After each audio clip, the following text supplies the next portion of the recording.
What made you think that was okay? It was out of anger. Does that make it okay? Do you regret what you said? Yeah, guys, the suspect, he made his way up this escalator, and it was here on the second floor where he attacked that airport police officer. In fact, you guys see this tape here? This is where they replaced the old carpeting that was covered in blood. The Pleasant Valley Bridge over 96 will be closed indefinitely as MDOT works to repair the damage. And to give you an idea of just how extensive it is, take a look at this. This is supposed to be level, but there's about a 2-inch difference between these two sections of the bridge. MDOT says it will remove the deck within 24 hours, and that is going to make a mess of traffic on 96. Tonight, I was interacting with real people with real guns that shoot real bullets.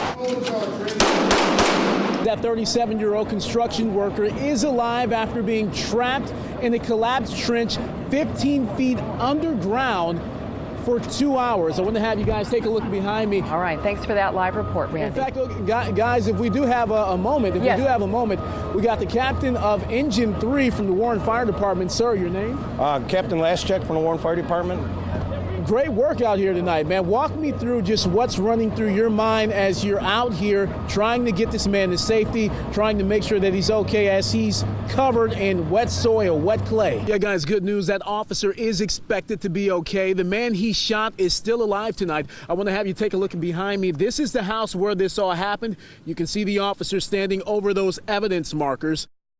Woke up this morning. Yeah. You got yourself a gun. Common sense to go with it. There could have been some 4-year-old child coming out of Home Depot with their grandparents. Some firearm experts say a woman in Auburn Hills may have lacked it when she opened fire in a Home Depot parking lot, shooting a shoplifting suspect's getaway vehicle. Can't shoot at moving cars. You can't shoot at people retreating. You can't do that. Tanisha Moner is a certified CPL instructor. We asked her when gun owners have the legal right to shoot someone. If I see him running out of my house with my flat screen TV, what do I do? I hope you have insurance on your flat screen TV. But I've got my gun. You call the police. But I've got my gun. He's left your house. Tanisha says you can only shoot someone when you are defending yourself or someone else from the threat of great bodily harm, rape, or death.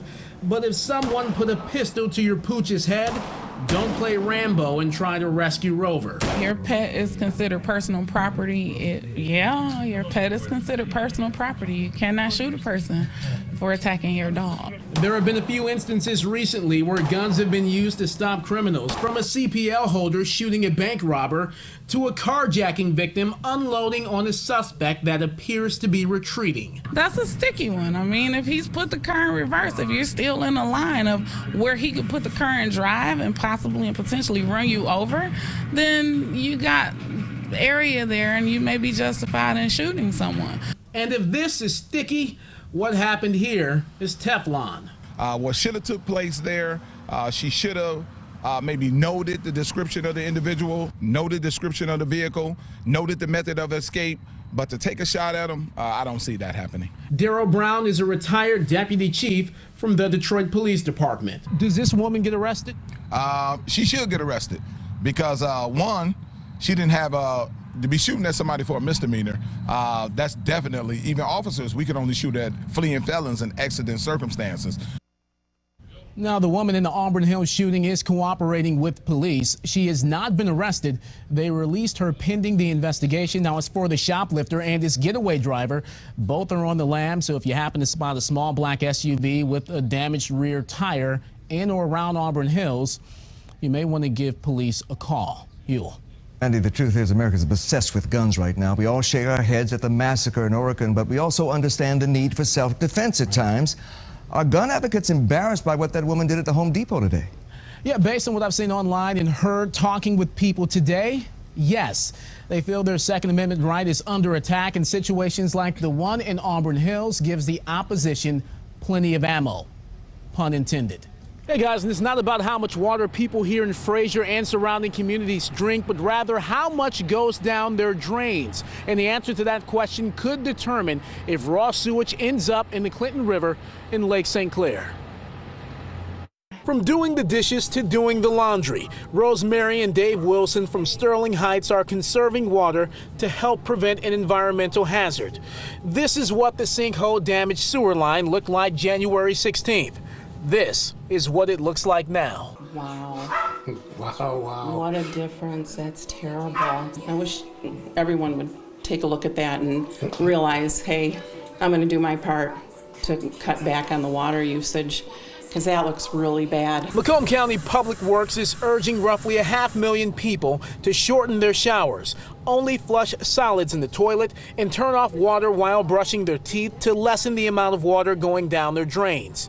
Silt seeped into this 11-foot pipe and practically plugged it. It's a dire situation. We have, at this time, no room or no margin for error. If it's overwhelmed, Macomb County will have to divert raw sewage to the Clinton River and consequently Lake St. Clair to keep it from backing up into homes and businesses. We want to do our part to help out for sure. Josh Bohr is the general manager at Green Lantern Pizza in Fraser. It's on the same street as the sinkhole and the compromised sewer line. We're conserving water where we can. We're just trying to preach efficiency. But even if the 11 communities that use this sewer line do their part, Macomb County still won't be in the clear if the clouds are not. We're sort of praying to the weather gods right now that we don't get any rain. Fox News' Randy Wimbley joins us live with more on what led to this life-threatening encounter. Randy. Yeah, guys, seemingly fear. This young man says he overslept and missed the bus, so he tried to walk the bus route to school but got lost. He didn't have his phone with him, so he knocked on someone's door for directions and almost paid for it with his life. I'm kind of happy that I didn't become like a statistic. 14-year-old Brendan Walker is fortunate to be alive. He was almost gunned down Thursday morning asking for directions to Rochester High School. It happened right outside of this house on South Christian Hills in Rochester Hills. Got to the house and I knocked on the lady's door. Then she started yelling at me and she was like, "Why are you trying to break into my house?" And I was trying to explain to her that I was trying to get directions to Rochester High. And she kept yelling at me. The guy came downstairs, and then he grabbed the gun, and I saw it, and then I started to run, and then that's when I heard the gunshot. Thankfully, he missed. Brennan kept running, hid, then cried. Oakland County Sheriff deputies arrived soon after and took the woman's husband into custody.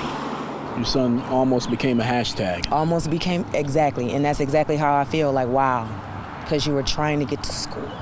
I found out later that the only reason he missed is because he forgot to take the safety off. The family's Ring doorbell recorded that near-deadly encounter. Investigators showed Brennan and his mom, Lisa, the video. It confirmed their suspicions. One of the things that stands out that probably angers me the most is while I was watching the tape, you could hear the wife say, "Why did these people choose my house?"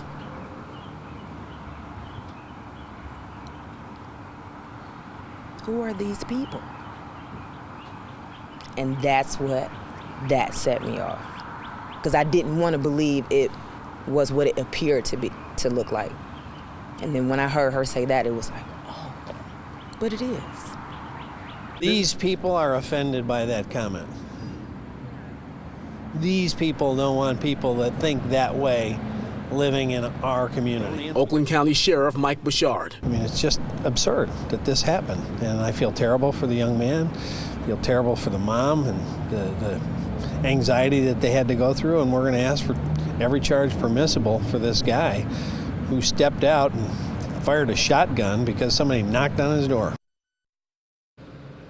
And right now, that man is being held here at the Oakland County Jail. He will likely be arraigned late tomorrow. Hugh, Taryn. Fox News' Randy Wimbley now joins us live with this heartwarming story. Randy. Yeah, guys, I'll tell you what, this kid knew something was up when he saw us pull up on the street earlier tonight, but he had no idea what we had in store for him. Check it out. Open that door right there for me.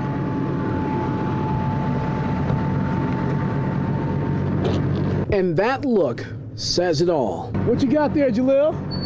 A good deed is no doubt its own reward, but it's a great feeling when you get something back that you least expected.